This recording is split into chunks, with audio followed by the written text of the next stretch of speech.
There is a moment in every life when you decide to rise, to stand taller than your fear, to speak louder than your doubt, to chase the vision that sets your soul on fire. This is that moment, and here we walk it together with stories that awaken, voices that inspire, and truths that set you free. This is Positive Talk with Kevin McDonald, where hope has a voice, and that voice is yours. And welcome to the show, everybody. My name is Kevin McDonald. Michelle is right there. Michelle, we've been looking forward to this interview, haven't we? Yes, we have. Do you want to tell us why? No. Why don't you go ahead and tell us why?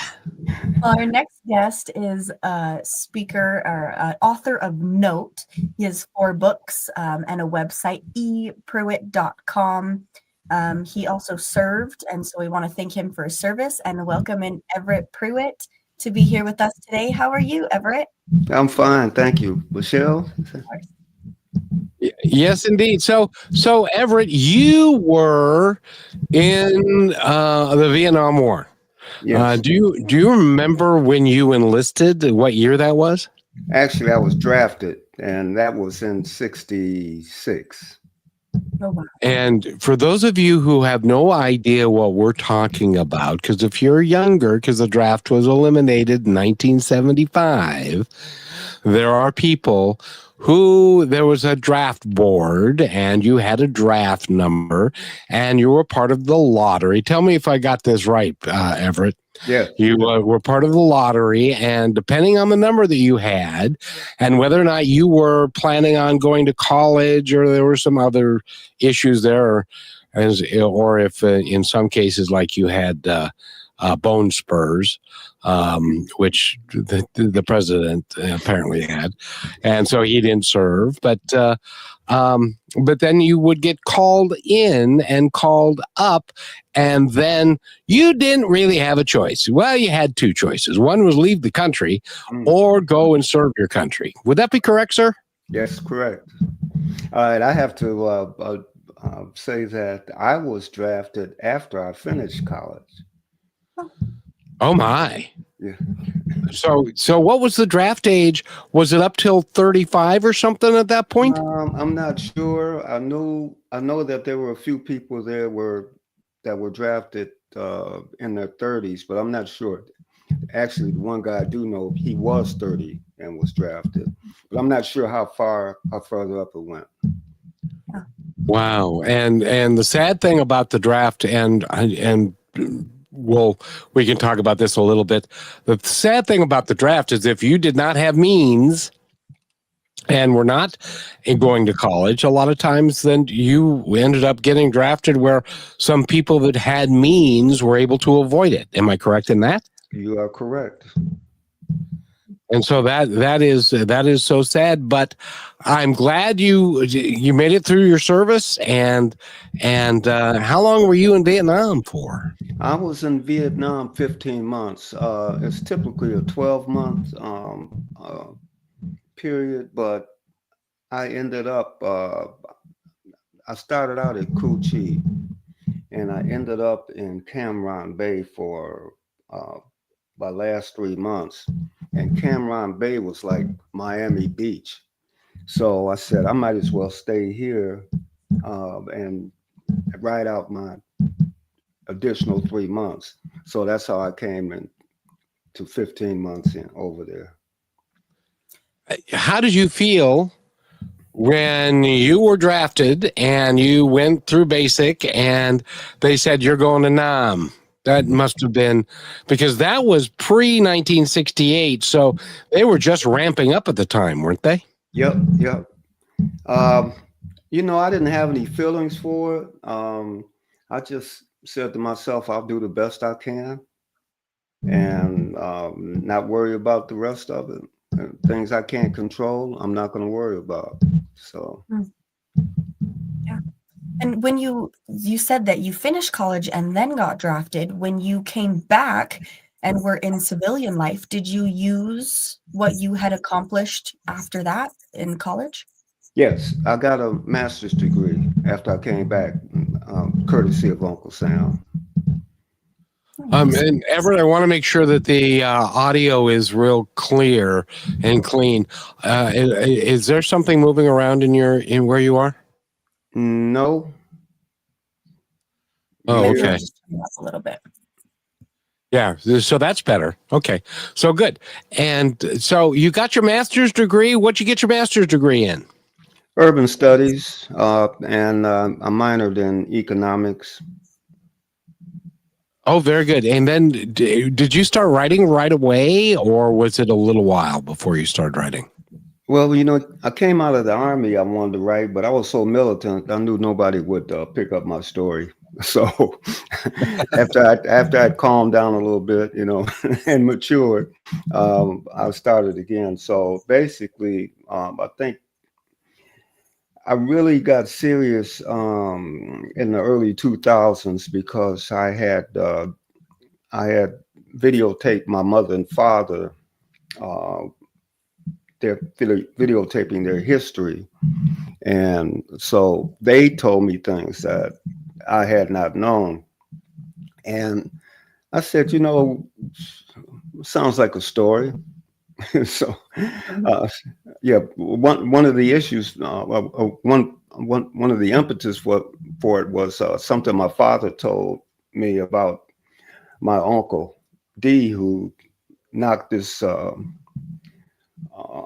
deputy sheriff into the mud, and they just gave him a tongue lashing and sent him home.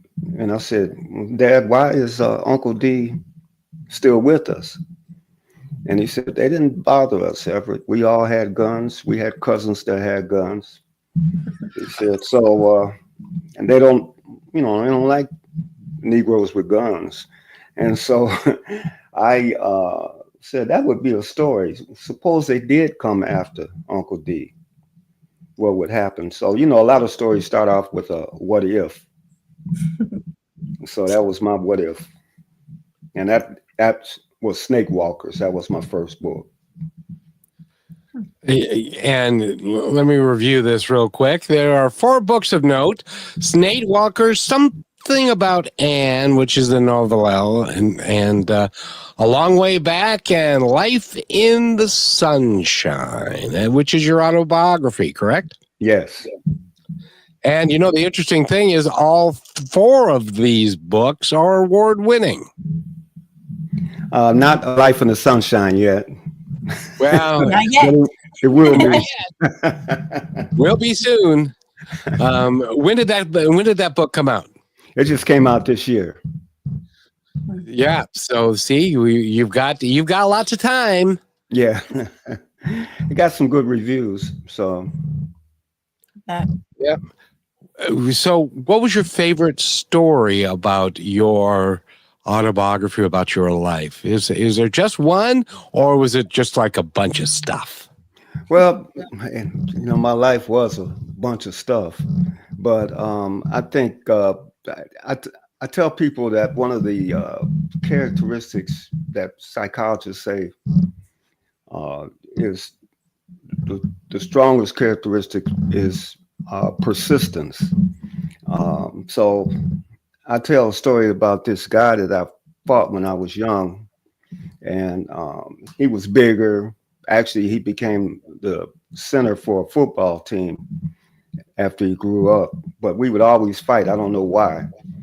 But anyway, I would always get the short end of the stick. And that took place over a year's period of time. And so one Saturday, I started throwing blows again, and he fell on one knee and he started crying. And of course, this was new territory for me. I didn't know what to do, but the kids picked me up and carried me home. So I talk about that in terms of persistence. That was my example. Well, you were persistent. Did you ever talk to this guy about why you fought all the time, or was it just one of those things? Well, what's funny, I tried to find him because remember when Sugar Ray went to visit Roberto Duran? I was going to do Great fight that yeah, was. yeah. So I was going to do one of those numbers. I looked him up, but I found out he had passed. So I hope it wasn't from some of those blows I gave him. Well, in a weird sort of way, you won. Yeah. There you go. Because you're still here. Yep. I'm still standing. Yeah. And congratulations on that for everything. Now, I got to ask you, because you went into the military. So you were, what were you, 22, 23 when you went in? No, I was 24. So you were 24 years of age in 1966. I can do the math, Everett. So you were born in the late 40s, early 50s. Right, 1942. Oh, that's not even the late 40s. You were born in the middle of World War II. Yep, that's true. And where did you grow up? I grew up in the Glenville area in Cleveland, Ohio. Oh, very good. And you went to high school and college there and all that stuff? I went to Glenville High. I went to Ohio University, punched out, and graduated from Lincoln University in Pennsylvania, which was an HBCU. Rochelle? Yeah, I think that's cool. I have family over in Pennsylvania. But did you go there for college, and then that's where you were residing when you were drafted, or did you go back home before that? I went back home. I got a job in Detroit with this company called Bud, which had with the government. And so if your papers were in Detroit at the draft board, you could get an exemption, which is why I went to Detroit to take this job. But my papers weren't in Detroit, they were in Cleveland. And so after I wrote this nice letter to the Cleveland board to send my papers to Detroit, in their infinite wisdom, they figured that maybe I should just come back and serve. So now for the younger people among us, I have to ask you, when you received your draft notice, now at the time, a lot of kids were getting their draft notice, but you were 24. So you'd been in college. I would have thought that would have been kind of an exemption that, no, we got younger kids that we'll take. But did they ever explain why at 24 and they took you, or was that just kind of the way it was back then? No, they don't explain. They just tell you where to go, when to get there, and do your duty. And if you don't do your duty, they're going to do you and do you good. That's correct. Yeah, I avoided a few of those. You know, by the way, and for those of you who don't know, there's a guy by the name of, Rochelle, I've got to ask you this. Guy by the name of Cassius Clay. Do you know who Cassius Clay was? Kind of rings a bell. He changed his name to Muhammad Ali. Oh, no. And he was a conscientious objector, and I know Everett knows this story. Mm-hmm. And so he refused to go into the military. Mm-hmm. And so he was heavyweight champion of the world at the time. He'd beat Sonny Liston to a pulp several years before. And so he was then, they stripped him of his title, and he ended up, he didn't go to jail, I don't think. Did he, Everett?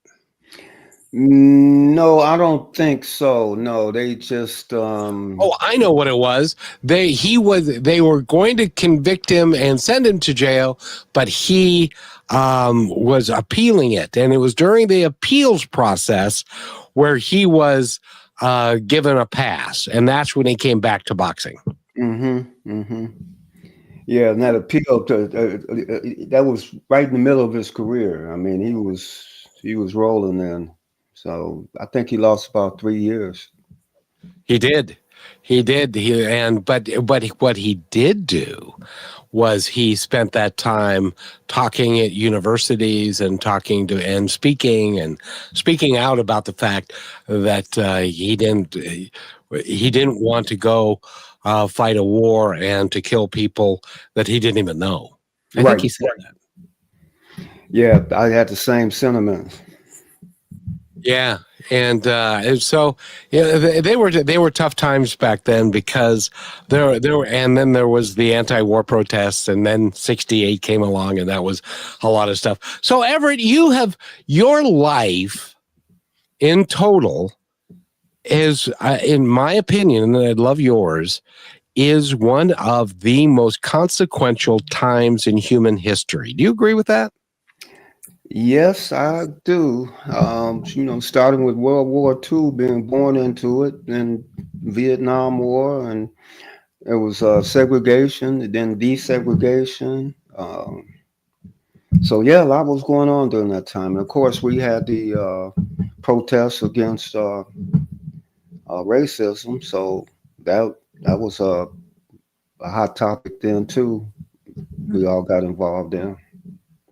Oh, yes. And it was something. So you were in, now, did you serve 2 years total or 4? I served 3.5. It's a 3-year period, but I went to Officer Kennedy School. And so cool. I had to extend my time. So that's awesome. By the way, Everett, there's a gentleman who reaches out to us all the time, and he is, well, I'll have Rochelle read this to you, so that and because he is one of our favorite people that visits the show, and he listens to us every day. And so, Rochelle, explain why we're bringing up Samuel's information. Yes.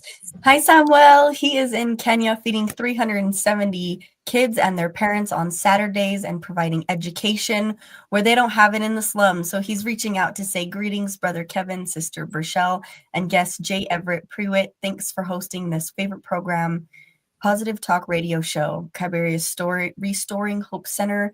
We are watching you live. God bless you, team, for highlighting our weekly feeding program to the world and how the positive impact has brought in Kiberia slums, Nairobi, Kenya. God bless you. And God bless you, Samuel. We love you. And this Saturday was beautiful. We're going to keep doing some more stuff with him. So we love to have that reach and touch people all over so they can hear your story as well, Everett. That's great. And they are in the slums of Kenya. And it's the largest slum in the world. I think there are 1.5 million people. Can you imagine? Wow. So, in any event, but when you were in Vietnam, it was a tough time for the Vietnamese people then too. Oh, yeah, tell me about it. I really didn't. That was the time where,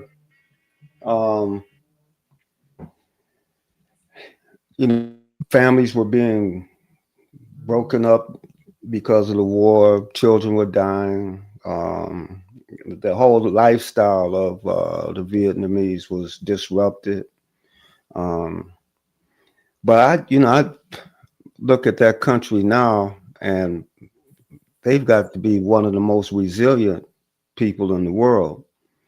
After all that bombing and I don't know how many wars they've been in. I know they fought China, they fought French, and they've never been conquered. They've never been defeated. So, I give them all the props in the world. They are tough people, by the way. And Rochelle reminded me, whenever we have a good time like this, I tend to blow the break, and I did. So, but we need to get to it, and we will be right back after this. Rochelle, would you like to take us to break? Yes, we are talking with Everett Prewitt. Go visit his website, which is eprewitt.com. Has all of his books and all his information, and we'll dig a little deeper when we come back, so stay with us.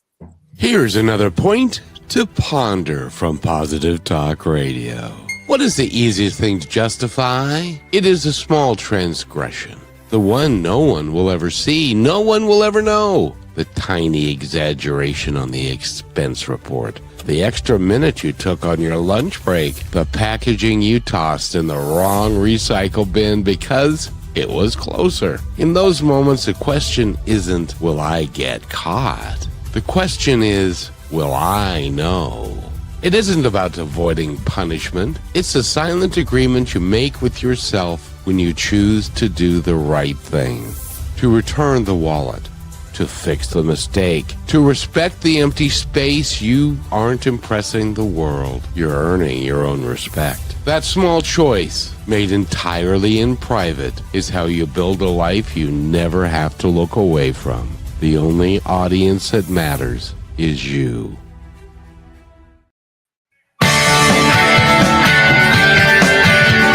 And Rochelle, bring us back. Welcome back to Positive Talk Radio, everyone. It's myself and Kevin. We have our guest Everett Prewitt here with us today. And Kevin, I believe you had a question right before the break. Well, and I did, and Everett, I just got a notice here, and I wanted to mention this to you. Do you remember the Tulsa race riots in 1921? Absolutely. As a matter of fact, I spoke at a book club, a national book club in Tulsa.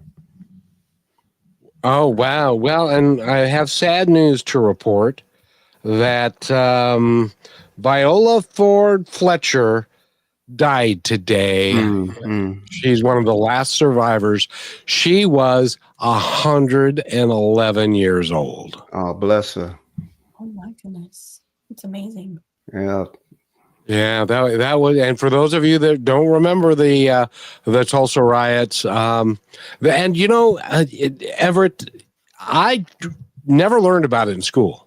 They never talked about that, and it wasn't until, I don't know, 5 or 10 years ago that it became actually common knowledge. I didn't either, but you know, when I was researching, because you know, in fiction, the story might be fictional, but the settings have to be real. realistic.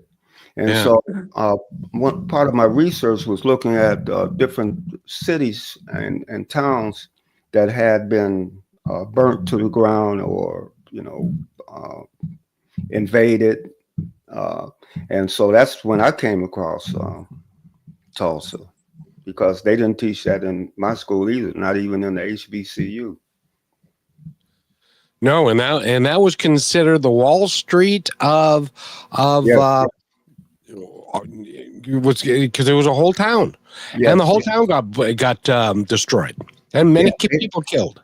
Yeah, they had airports, trains. I mean, they self-sufficient. Yeah. And in the research that you've done quite a lot of research in the books that you've written, including all 4 of them, including your autobiography. Did you have to do research on that, or did you remember all of it? Yeah, that's a good question. A lot of stuff I did remember. I was a little surprised. My editor too. She said, "Boy, you remember this stuff?" And you know, my memory is not the best. I had a book signing, couldn't even remember some of my friends' names when they came up. So I guess that's the beginning of Alzheimer's. They say you can remember in the past, but you can't remember the most recent stuff that happened. But yes, and what I didn't remember, I would call some friends and say, "Do you remember this happening? Did we really do that? We do that crazy stuff?" And we say, "Yep, we did." Yeah. Well, and the fact that you don't remember names, I've never been able to remember names or say them properly my whole life. So Yeah. Yeah. Well, we're in the same boat.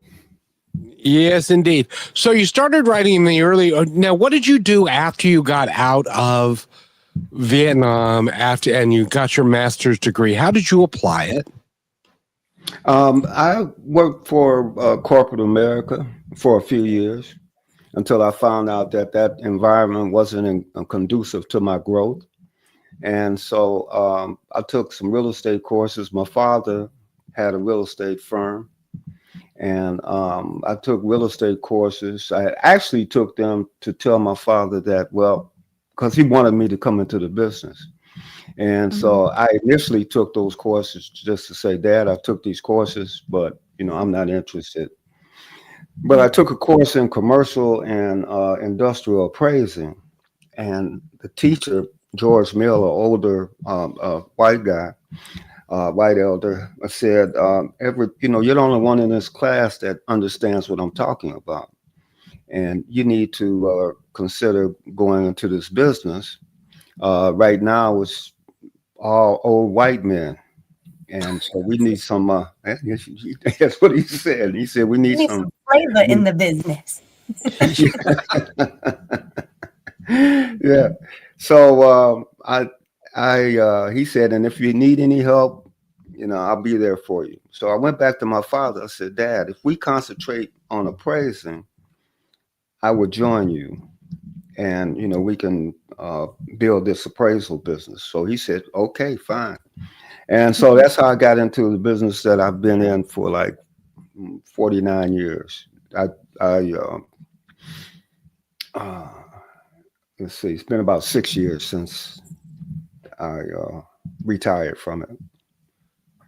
I got to tell you, because you were born in '44, that makes you you've had quite a lifespan of doing all kinds of interesting things.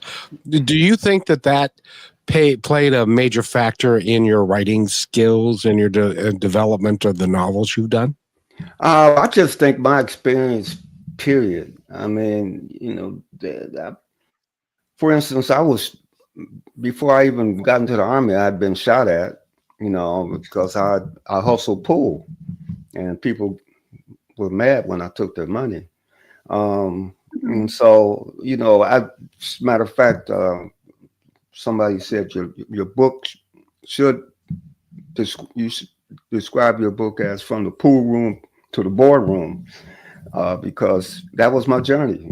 I was in the streets for a little while, went into corporate America, and then went into my own business.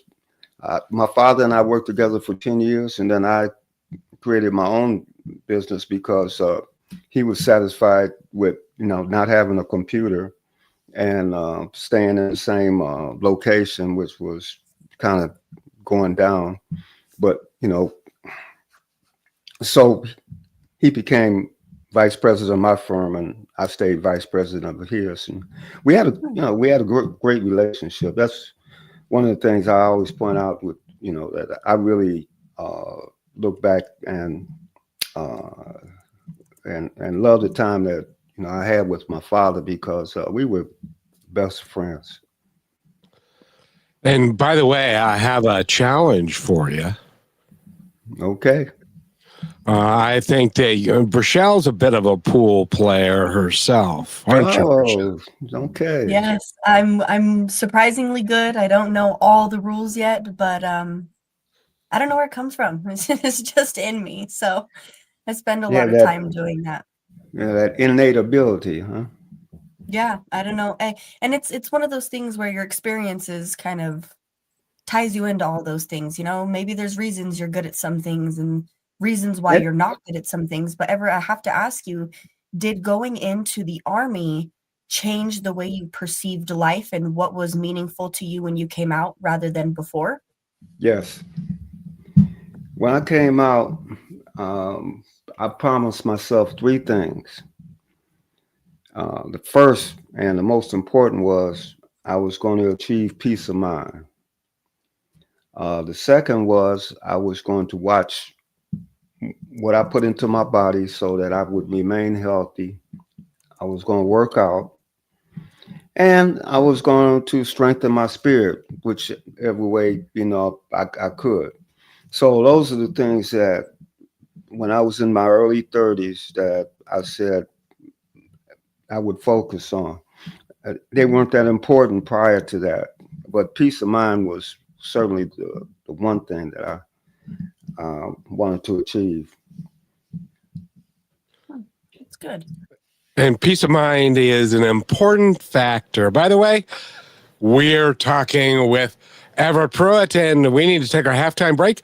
And when we come back, Michelle's going to tell you all about the books and how you can get them and all of that, because these are novels and novelettes, but they are based in fact of the times that he lived in. Would that be true, Everett?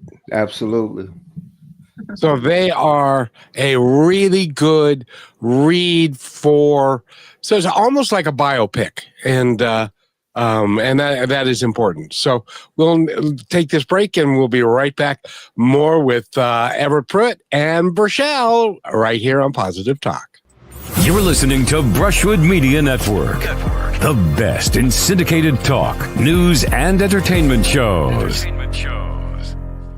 Are you looking for your daily dose of inspiration? Stay connected to all your favorite shows, music, and news with the Brushwood Media Network app. From Positive Talk Radio to Greatest Vibes Unplugged and so many more uplifting voices around the world, everything you need is right in one place. It's easy to use, too. Always available and designed to keep you inspired 24 hours a day. Go to brushwoodmedianetwork.com and download the app, and you will always have Brushwood Media available on your smartphone. Download it now and make inspiration and music and conversation part of your everyday.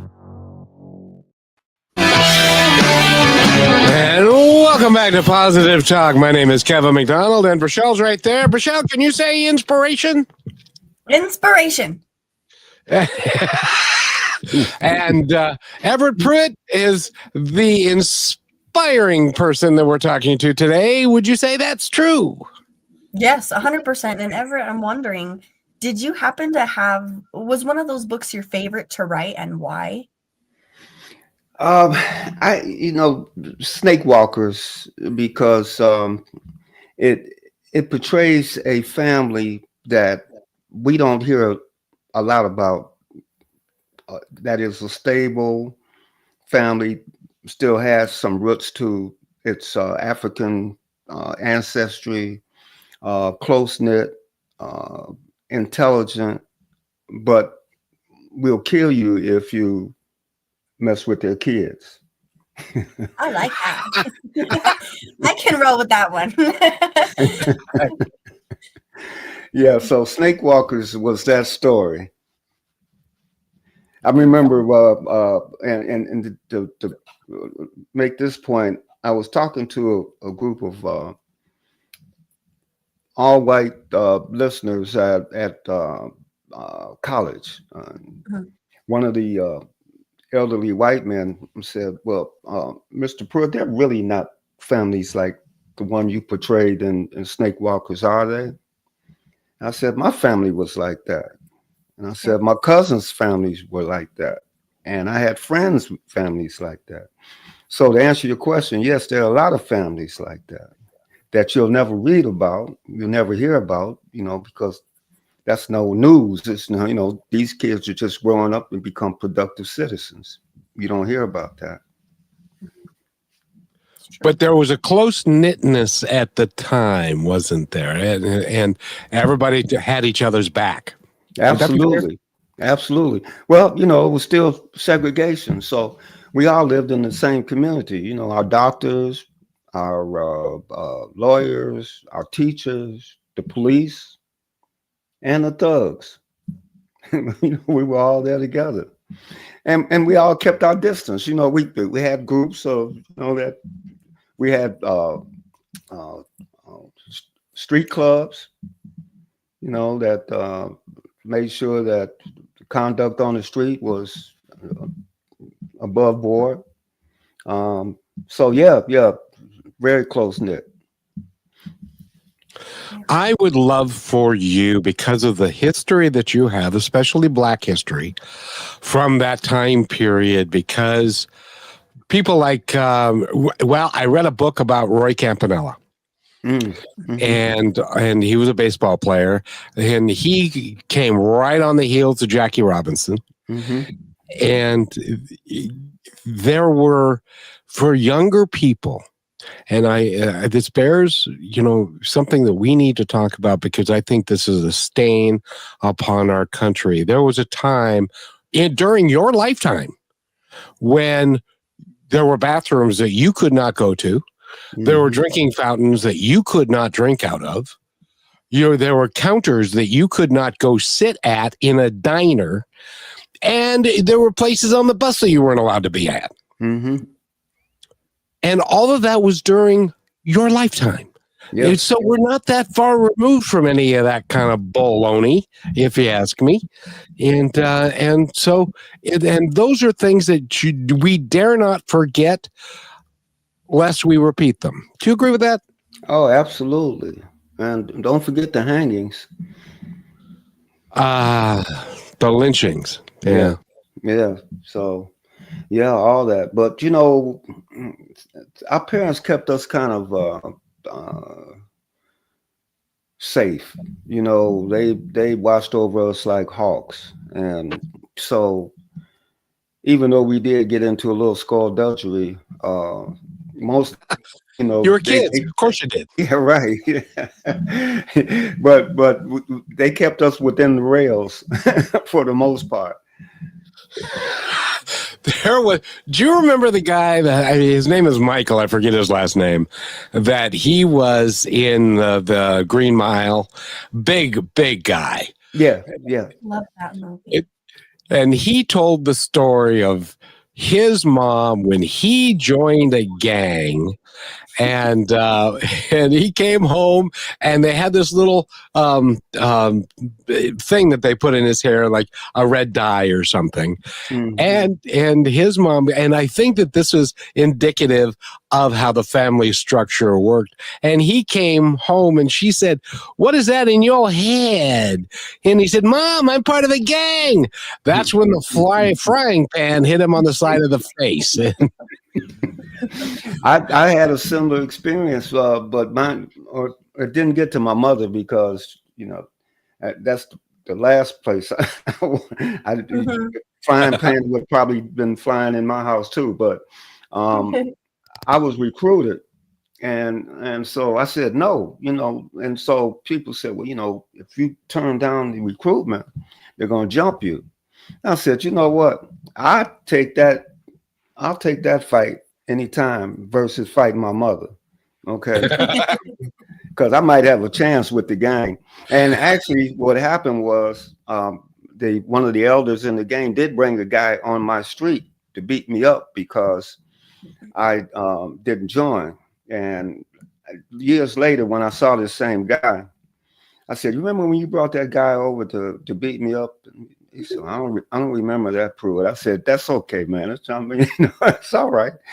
I said, "But he shouldn't have been in the gang either."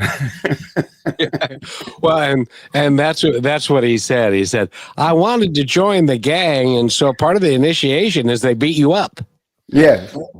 And so they beat me up, and they put this red dye in my hair, and then I went home, and then my mom beat me up worse. Right. That's it. So I went back into resign from the gang, and they beat me up again. Yeah,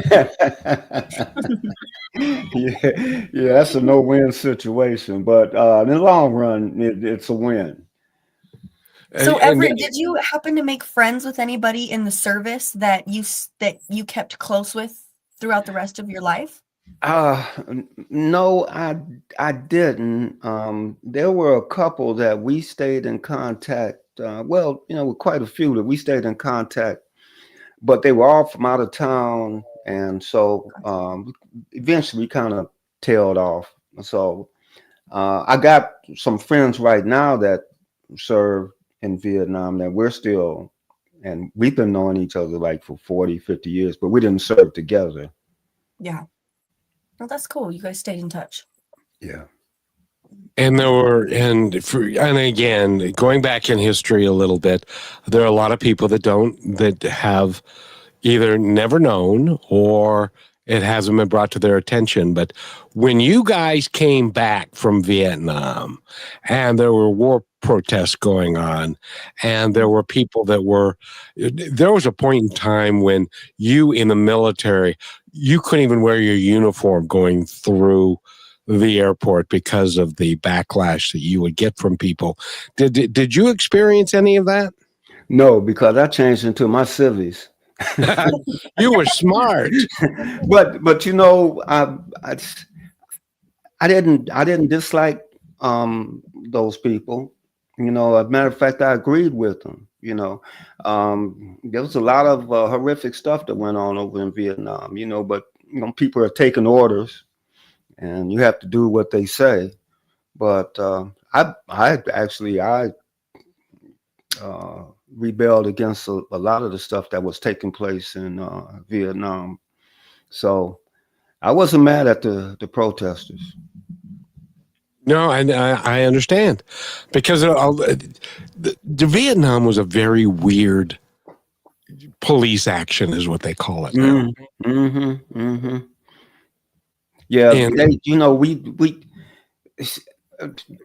from what I can tell, you know, it was more ego than anything else. Like, we're gonna go over and beat up this little country, just like Reagan went over. I forgot what little country he invaded. Grenada.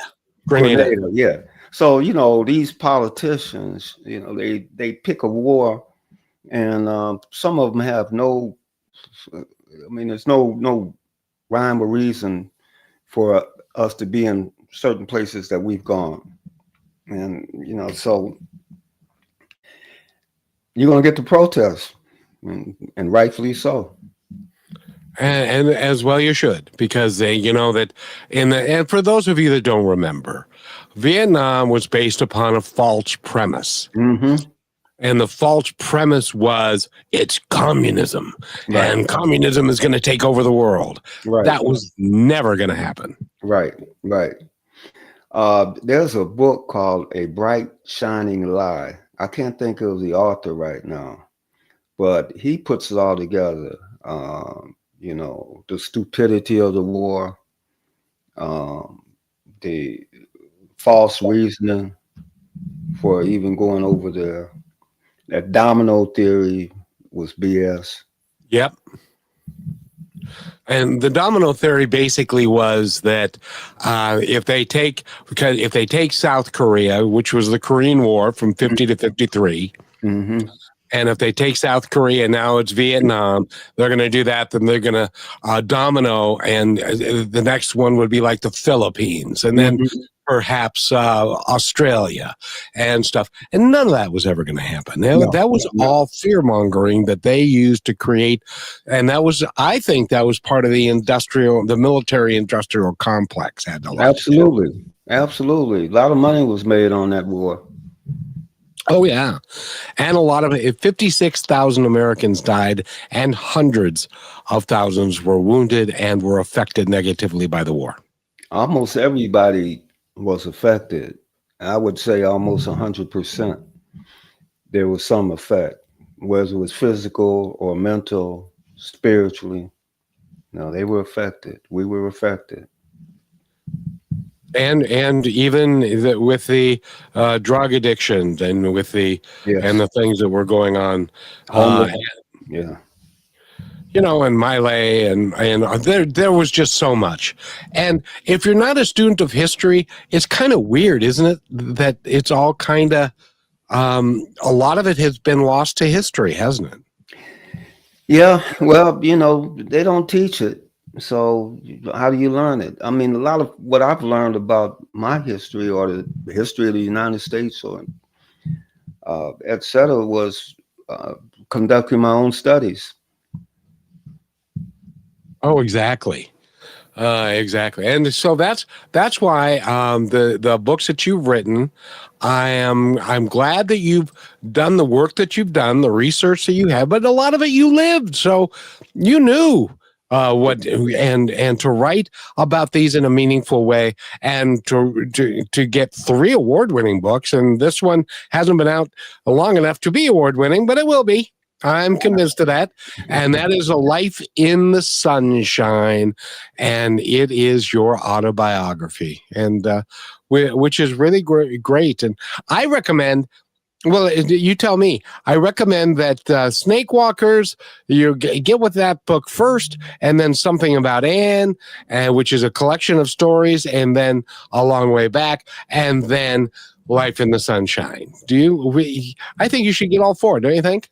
Oh yeah, yeah. I would put A Long Way Back second to Snake Walkers, because Something About Anne follows these same guys from a long way back after they come back from the war. Now, So- did you follow these guys, or were these all the members or the people in the original in Snake Walkers? No, Snake. There are a few characters from Snake Walkers. The reporter, he's in A Long Way Back, and he's also in Something About Anne. Gotcha. Anthony Gotcha. Andrews, yeah. Now, I got to ask you, because when you were younger and you were graduating from college, and then you had your Vietnam experience and stuff, did you think you'd end up being a writer? No. I tell you why. Because no, until I took this course at Ohio University, and I had to write my roommate paid me to write his papers, and I got C's and he was getting B's and A's. So I said, okay, all right, I'm pissed, that this professor didn't think much of my personal work, but he thought much more of my roommate's work. And so But you did them both. yes. So, Well, congratulations on being a great ghostwriter, apparently. right, yeah. Yeah, better to him than I was to myself, I guess. Yeah, well, that's so. What now? Other than writing, what are you doing today? Are you still playing golf? Are you still playing pool? Are you still doing those things? I'm playing golf. I don't play a lot of pool now because I'm not at the peak that I was when I was hustling, and I love the game. Actually, I played until I was like in my 70s. I played in a league, and so I've got trophies all over the place. But golf is that's my game now. That game is killing me, but I'm doing okay. But it's golf is a strange game I'm telling because you spend a lot of time. My dad was a scratch golfer, and if you don't know what that term means, it means you don't have a handicap. Right. That you are par for you is par. Well, as he got older and he couldn't hit the ball as far and stuff, and it ceased to be fun for him. Mhm. Have you kind of conquered that so it's fun for you still? Oh yeah. It's fun. It's a challenge, but it's fun, and I love challenges. I've always loved challenges since I was a kid. I love to compete. So I've gone from like a 30 plus handicap to 16. Ooh, that's good. Yeah, and my 7th year, and I've won some tournaments.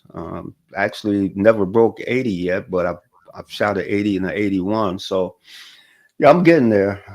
So much to learn, though, man. So much. Well, have you done what I'm sure that if you haven't, you will, which is shoot your age? Yes, yeah, I did when I shot the 80. See, so that is that's a big deal. Not very many people have ever been able to shoot their age. Yeah. Well, I'll tell you, man. Yeah, you shoot your age one day and then you shoot a 120 the next day. It's a very humbling game. Yes, it is. But it's one of those games where you can hit the ball a ton, but if you can't putt, you're still going to suck. Yep. Got to have that short game. Yes, indeed. So, well, congratulations. Then, do you play a lot? Yes. I play about at least a couple of times a week, and then I practice once or twice a week if I can. But I'm still learning stuff, and so I go play. I said, okay, I didn't do well with this. Let me go out to the range and hit some balls and see if I can correct whatever it is I was not doing right. So it's just it's a vicious circle. It is, but if you don't take it too seriously and you accept because I always loved the great shot, and I would maybe have 2 or 3 around, but it was enough to sustain me. Right. Well, it's always going to be enjoyable to me. I'm not going to be on TV, So yeah, and I'll be playing this for the rest of my life. Well, good for you. It's a great way to get out and enjoy the fresh air and get out into nature and stuff. A real quick story. Have you ever played golf in Louisiana? No. I played in Florida. I played in Phoenix. I played in California. I played in a few other places. I'm trying to think. But anyway, I played in Pennsylvania. So I played around. Well, Las Vegas. I played there quite a few times. Oh, that's very cool. And but I played in. I was a traveling salesman at the time, and I had to stay over the weekend. And I had my golf clubs with me, so I played. And I met a couple of local guys. This is in Louisiana, near Shreveport. Mm-hmm. And the golf course was carved out of the jungle, basically. Mm. So there were swampland and stuff that was off to both sides and stuff, but the fairways and the greens and stuff were very nice. And but me coming from the Pacific Northwest, where if you hit the ball and it goes into the woods, you can go get your ball in the woods. And I had a tendency. Yes, I had a tendency to shank the ball occasionally, and it went into the woods. And so I was playing with a couple local guys, and I wasn't thinking anything of it. So I was walking my cart and started going towards where the woods were and stuff. And the guy said, "Excuse me," and I said, "Yeah." He said, "I wouldn't go in there if I was you." I said, what do you mean? He said, "There's things that are going to eat you up in there." So yeah. I got another ball out of my bag. Yeah, and that was the end of that. Well, that happens in Florida too, Oh, yeah. Those gators waiting for you to reach in the water and get your ball out of there. I tell you, that's why I play in the. You need to come up here and play around. And I can't play anymore, but it's golf is a fun game. In any event, you've got 4 books out. Is there another book that's kind of wandering around there somewhere? Well, actually, I have a book that I'm 3/4 finished with, but I've been wrestling with it for maybe 10 years. It's supposed to have been the sequel to Snake Walkers called Two Wolves, but then I got kind of pulled off of it because I had one of my readers ask if I would write something about my Army experience. Yeah. And so I came up with that. We had a riot when I was in Vietnam, and so the basis of the story is the colonel telling these guys that were a part of the riot that if they liked to fight so much, he was going to send them to the front line. So that's a long way back. But the problem was that they were not combat soldiers. They were like supply crooks, clerks, etc. And so they had to learn how to survive because they were dropped off in Cambodia and they didn't even know where they were. Oh my gosh. Yeah. So And that's I talked to a gal recently that was in Cambodia when the Khmer Rouge was there, and so many people died. yes. It's there's a lot of stuff. I would really love for you ever to write a history book about the time from 1942 to present. Mm-hmm. Because there's a lot of stuff that is not in the history books that are available to the kids in school anymore. Yeah, yeah. Well, in each of my stories, I incorporate a little of the real life situations. Because like I said before, even though a story is fictional, there has to be some truths there. Oh yeah. So, and I was telling actually my daughter, she interviewed me on a podcast, and I was telling her that I'm in all of my books in some kind of way. Yeah. Some of my experiences are part of whatever some of my characters are. But yeah. I think will be my last book, though. Why would that be, young man? Well, there are no ideas popping up in my head like they did when I was writing.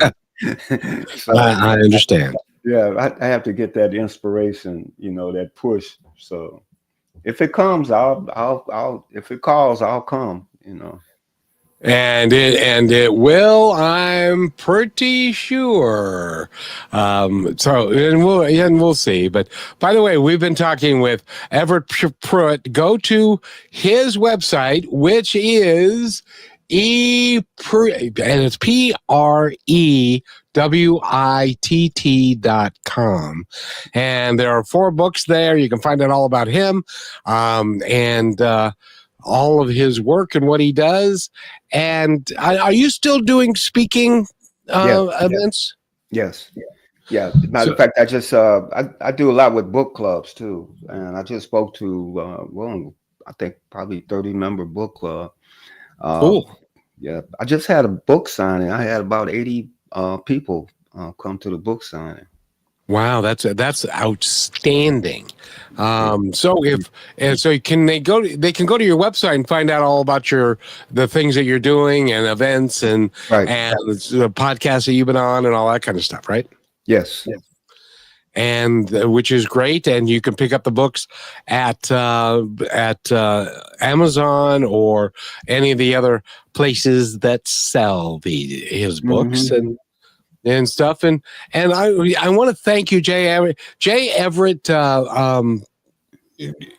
Everett is, and Prewitt is his full name. That is what's on the book. So don't forget the J before Everett, and then you'll be able to find him. Right. And I want to add that all my books are audio too. Oh, cool. Have you ever thought about doing an audiobook and doing it, voicing it yourself? Or actually, I did. There's a AI that will take your voice and clone it, and it sounds like you're talking to yourself. And so that's what I use for 3 of my books. Was my own voice, and in Something About Anne, I had 2 other characters. Oh, that's awesome. So, Jay Everett, thank you so much for being here. Is there anything else you'd like to add before we go, sir? Nope. Be peaceful. Yes, indeed. And I'm hopeful, and I think you'll share this with me. I'm hopeful that we can figure out how to get rid of the hate, division, and fear that we are dealing with these days, and all live life together in peace and kindness. Would that be good? Yes, sir. And if we can get that done, then we will all, and more importantly, you and I don't have a long time left, but a lot of kids, if they could grow up in kindness and love and charity for all and peace, that would be a much better legacy for us to leave. It'd be ideal. So thank you very much, Mr. J. Everett Prewitt. And again, go to his website, which is, again, hold on, is ePrewitt, PREWITT.com, and find out all about him. It's my honor to interview you, and I want to thank you so much for being here, sir. Thank you for giving me the chance. Well, you are, and you can come back anytime you want to.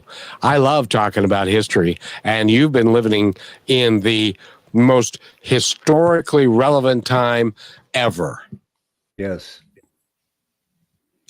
And thank you again for being here, young man. Okay, my pleasure. Thank you for being part of Positive Talk with Kevin McDonald, where stories inspire and voices remind us of what truly matters. May today's conversation give you hope, courage, and a reason to keep moving forward. And just remember, till next time, be kind to one another because each other's all we've got.